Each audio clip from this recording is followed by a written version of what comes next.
Welcome to my series on diversity of thought. My name is Neela Bettridge. I'm an executive coach and I also work with multinational teams on the areas of diversity, women in leadership, but also on team performance.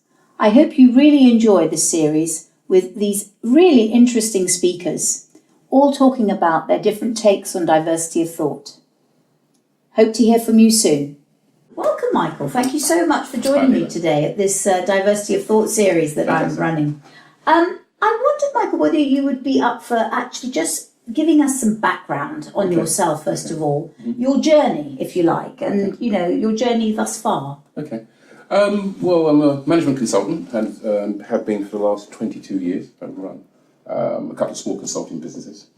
Technically, you call me an executive coach who focuses on performance coaching around teams and individuals and around the organisational change piece as well. And I do an awful lot of OD consulting as well, which can lead to leadership development programs, organisational design, organisation development models, a whole raft of different things. It keeps my varied moving around with different things. So, yeah, an enjoyable place to be. And of course, that exposes you to lots of different organisations, it does, lots of different sorts of people. Mm-hmm. And what do you notice as you're operating? What have you noticed, the changes that have happened? Particularly, let's start off with the diversity piece, first of all, in that 22-year career. The diversity piece, I'll break that into two pieces. You've got diversity of what I call external look and feel. So you've got diversity of look. I did a dissertation, a master's dissertation on diversity, actually. Oh, did you? About 10 years ago.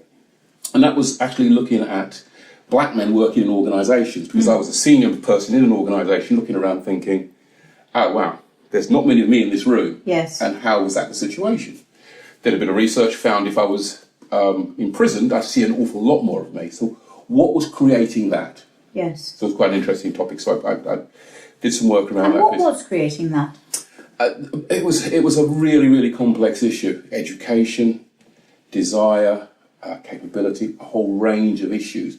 But also what was the mindset of the people internally. Yes. You turn up and you have a face look like mine, and people would say, especially in certain industries, well, are you the right sort of fit for us? Do you fit us? Blah, blah, blah.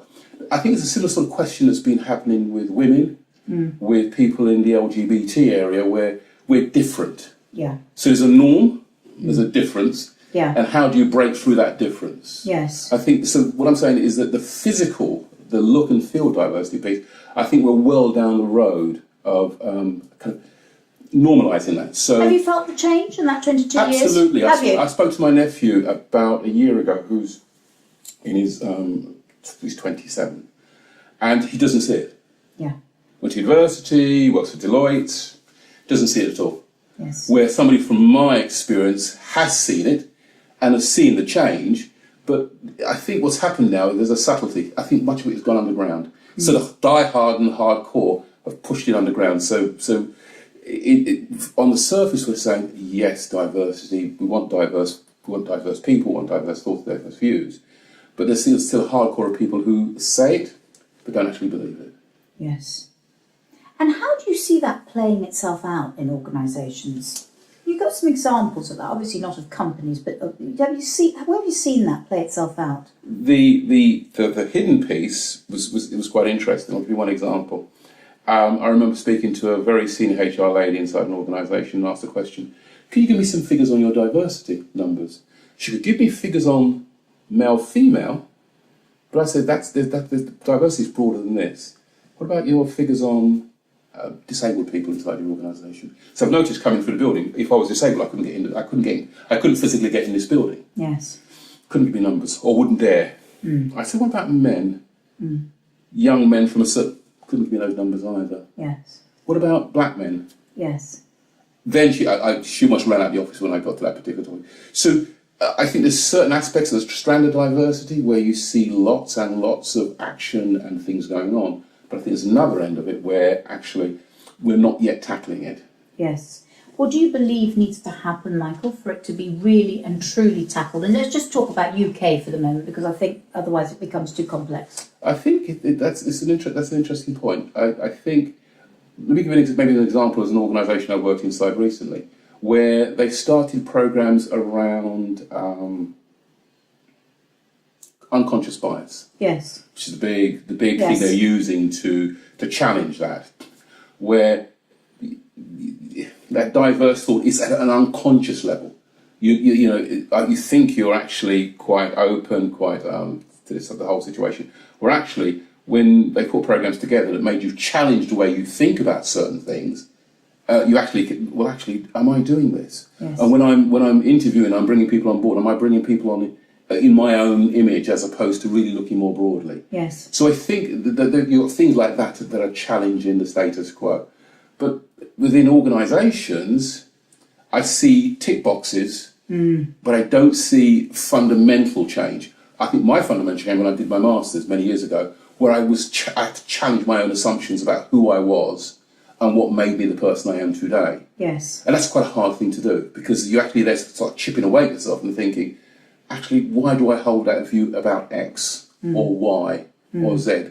Makes sense? It does. What I'm hearing, if I can just surmise that, and then correct me if I'm not right, there is a big responsibility on the organisation to take responsibility for this diversity piece. Absolutely. And tackle it head on. Absolutely. And bring it up into the open. Yeah, Absolutely. so that it becomes from unconscious to conscious, if you like. Hugely so. There is also a responsibility of the people who are diverse, from whatever diversity that may be, to stand up and be counted. Agreed. But that's very challenging. It is very challenging. It takes a level of courage to actually to be the first person to put your hand up and say, Yes. is it me? Yes. I did a bit of work with an LGBT group. Yes. Who were to bring the group together and to create this internally inside a big organisation. But the interesting piece was that there was about 7 or 8 people in the room, and many of them said, nobody in this organisation knows. It was mostly gays and lesbian people that were inside the room. Nobody in this organisation knows about my sexual orientation. Yes. And I wouldn't dare tell anybody Yes. about my orientation. Well, we were just talking about Lord Brown, who, chairman of BP, who only came out the day he left BP because he was so terrified what would happen to him. Absolutely, and famous footballers. Yes. A basketball player, a bit of a hero of mine many years ago, came out, but it was after the fact. It was after. I want to see somebody one day stand up and hold their hand up. One of the reasons why I did my masters was in the topic I was, because I wanted to stand up and say, is this right? Here am I in a room full of senior people in the second biggest insurance company in the country. I'm the only person in this room that looks like me. Yes. And I asked the question, that's why I went back and asked the HR lady about the question, and she was afraid to answer the question, wouldn't answer the question. Yes. And that kind of leads me on to diversity of thought, and whether in fact it is too soon to be thinking about diversity of thought. And it's really interesting, we've had a mix of opinions about this today, because actually on one side we are making strides on diversity. Yeah. We see in our schools, and this may be just a London thing, but we see in our schools our children don't see necessarily the difference that you and I may have been faced with. They see it in a different way. And there is this move to diversity of thought which includes all those dimensions of physicality, whatever that physicality may be, but also has an embracing of different perspectives, of challenge, of all that sort of piece. So I wonder where you are with that. When you hear the terminology diversity of thought, earlier you talked very, very eloquently about that. I'd like you to come on and talk about that actually, but where do you see it, given that we are still here, sort of, but we want to be here, definitely, in order to be creative, innovative, risk mitigating, all the stuff that we know can happen. I think let's just break this down to a number of stages. There's diversity of thought at a very minimal level, which would be, I've got a different way of looking at this particular problem. Yes. Are you accepting of a different way of viewing this particular problem? I think an awful lot of organisations say, we want that. When it comes to the table, no, it's not what's required. I work with teams, and we put a team inside a room. Yeah. The diversity of thought is very much around, what does the boss think? Yes. Well, yeah. What does the boss think? Yes. You get that on a broader scale. What does the head of the function think? You get into a bigger scale. What does a CEO think? We all follow that piece of thinking. Yes. We end up with a mass group think around a particular topic, Yes. a particular subject. So in your role, because you go as a sort of disruptor, if you like. I'm a disruptor, absolutely. You are a disruptor. So when you go into your role, how do you disrupt that? What are you seeking to do? Well, first and foremost, I have to get licensed that I'm the disruptor. You have to accept. Now, some organisations will not take me on board. Yes. Because they know bringing somebody like me on board is going to challenge how people think. Yes. But as I'm dealing with the change of an organisation, and I'm saying we cannot get change if we think about the problem the way we've always thought about the problem. Yes. So I'm given licence to do it. Yes. And so what do you do when you're given licence? It's well, on a number of levels, it's being able to challenge. I become the person who challenges the boss. Right. So I give people courage and licence to challenge. They've seen somebody that's been, the boss has brought me in, and I'm now challenging the boss. So you role model it? I role model it. Is it, can we challenge the boss? Really, boss? Is that right? Yes, we can. And you therefore get a different set of views. But also you now value different views. Because it's not necessarily the thinking process, but it's also a value in that thought that's come out. Yes. Because the amount of times I've sat in a room, and you've probably seen it as well when you facilitated sessions. I've seen you do it. When somebody comes along and says, that's a view, and somebody says, well, actually, yeah, great, but we don't actually value that view. Yeah. You've got to get that view valued. How many times have you sat and put something up on the board, and it's a very senior person that's put this up, and somebody's gone, don't really think that's right. But doesn't say it. Doesn't say it. The courage is to say, the diverse view is to go, no, actually, I think it would look better like that. Yes. Would that make organisations better organisations? Absolutely. Yes. Would it make it harder to run? Yes. Control, which organisations are about control? Yes. Absolutely. Given the fact that it would make it harder to control, how do you think you could do the control, given the fact that, we are in a world which is very complex, that needs that disruption at the moment? Absolutely. We have technology moving at this in phenomenal rate, which most of us are not keeping up with, let alone the organisations doing it. So how do you think, in your view, that needs to be put in place? Well, Charles Handy talked about this many years ago, where he talked about an adhocracy, an organised, where you put lots of smart people in a room. Yeah. Do we need the old bureaucracy way? Put them in a room, they'll solve the problem for you. Yes. It will come to the fore. That takes courage, and it takes an awful lot of stand back and look at it. Yes. But can you do that in a heavily regulated bank? Yes. Can you do it in a Google or a PayPal or one of those other organisations? Possibly I've never worked in one of those organisations, Leisure, but you're in a heavily regulated organisation. Yes. Can you do that and still follow regulatory framework and regulatory policy and all the other bits and pieces that go with it? So, I do understand the challenge that brings, but I also can see the benefits it brings by being able to accept that. Let's look at this broadly, let's look at this detailed, let's look at this creatively, let's look at this innovatively. Let's look at this from different perspectives, from the top, from the bottom, in all ways, because we're trying to move the organisation forward. Yes. That's the key. But sometimes I find organisations will bring people into that, but they don't actually want to change they're the ones that become the challenge, because we don't really want to change. We're playing lip service. Yes. So if you're playing lip service, you end up in a fairly sticky place. If you're actually fundamentally trying to make a difference, and you look at it from a device, then you'll move it forward. It's when you're playing the lip service piece. So it's the motivation of the commissioner that is actually critical in this, isn't it? You've said it better than I could. Absolutely. It's what do they really want to do? So as part of any engagement I have, I challenge the thinking. Do we really want to do this? Because it's a disruptive process. Yes. But we've all seen the benefits of disruptive platforms. Airbnb. Yes. Uber. Without that disruptive mindset, those platforms would never have been built. Somebody would have gone, why would you do it that way? How would you do it that way? Yes. So you've got these, as an organisation, heavily regulated, old-fashioned bureaucracies who want to become these fast-paced, fast-moving organisations with the old way of thinking. Yes. So I understand totally what you're trying to say. Can we get it to here? Absolutely. Yes. How do we do it? I think it's a challenging journey. Yes. And we'll make mistakes along the way, but I think people like you and I are probably enablers to that particular process, because we're asking people fundamentally challenge the assumptions that this organisation or our decisions are built on. Can we really do that? And can you do it yourself? And are you prepared to fundamentally change things? Absolutely. So the steel industry is coming to mind here. Absolutely. You know. Totally. The way we build steel in this country, is this the right way? I listen to people on the radio and they say, well, we've always been the best. We have always been the best. What's wrong with that sentence? Yes. How do we become the best in the future? What does that look like? Yes. It may mean throwing away a diverse look, an innovative, a creative way of looking at the problem that we're sitting in front of. Yes. Can you do it to yourself?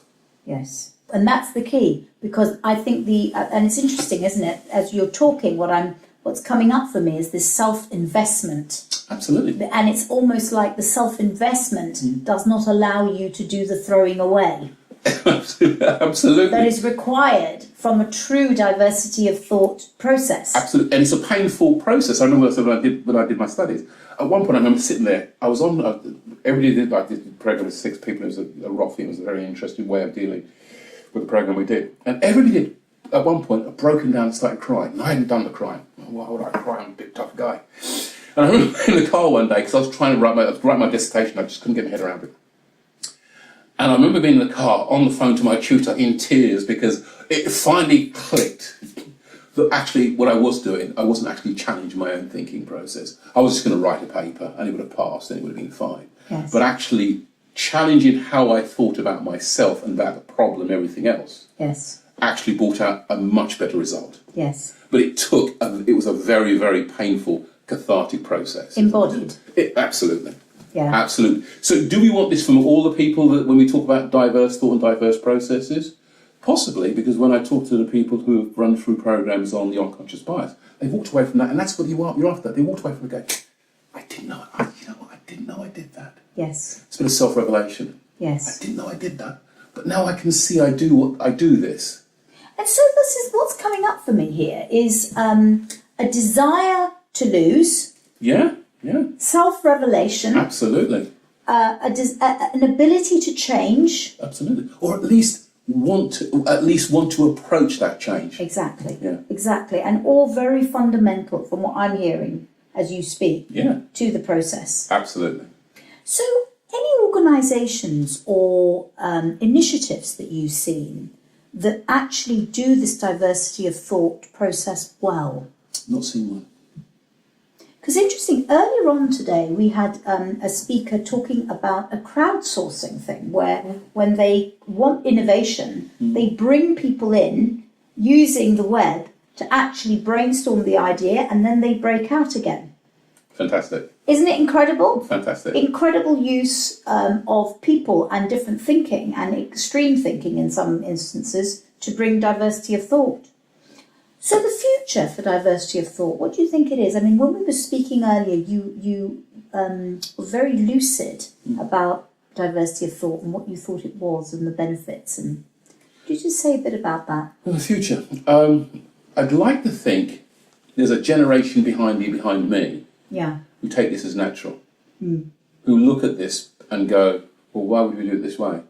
I'm a non-executive director for an organisation called Open Democracy, and in there are some young, bright people who look at the world from a very different point of view to me. Yes. And they're not held back by an awful lot of the things, the baggage that I'm still carrying, even though I think I've transformed. I'm not quite a butterfly, but I've moved on.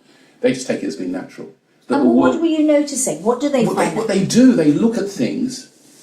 They look at the problem, and what they're not prepared to do is take all the old answers.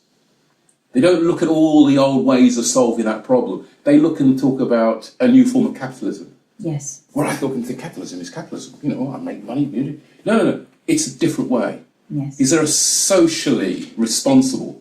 And they mean it. It's not some great politician who's found the word and is now using it because that's just the latest buzzword. They actually mean it. What does social capitalism look like? And how can we make the world a better place? Because we can't keep chopping down trees. We can't keep consuming things the way we do consume things. So they want to take that, and they just see that as being a natural way of being. Now, you know what's so interesting about this is that I'm doing some work with millennials, 25 to 35. Yeah. And I was just talking earlier today about actually a descriptor that one of these very young, bright millennials said to me. And he turned around and he said, you know what, Neela, we're the new Victorians. We Yes. see possibility. Yes, absolutely. And we see ways of sorting things out. We don't want any of your old ways. And I thought, yes, this is diversity of thought in action. You've hit it right on the head. And to your point, what I get when I go to a board meeting, I go there to get charged because they think they're taking my wisdom, and to some degree they are. But I'm also getting a huge amount from them just by the way they look at the problem. Yeah. Just by the way they look at it. To your point, the crowds will say, what do you mean? Why would people want to do that? Yeah. But absolutely, it's the way forward. Yes. It's maybe not my way forward, but so it just shows, can I do it to myself? It's very, very hard because you do hang on to those, like balls and chains, all those things that have made me who I am today. How do I actually tear that apart and move that forward? So that leads me to my next question. Diversity of thought for the way you live your life and the way that you work. How does it apply to you? Oh, wow, that's a question and a half. That's a deep one, eh? That's a deep one, isn't it? I think I need to go. But if there's one thing for me, it's, and I suppose this has always been me, and it's you're forever fundamentally challenging your own personal construct. You have to, because you end up in a thinking process that will always lead to the same answer, as opposed to thinking.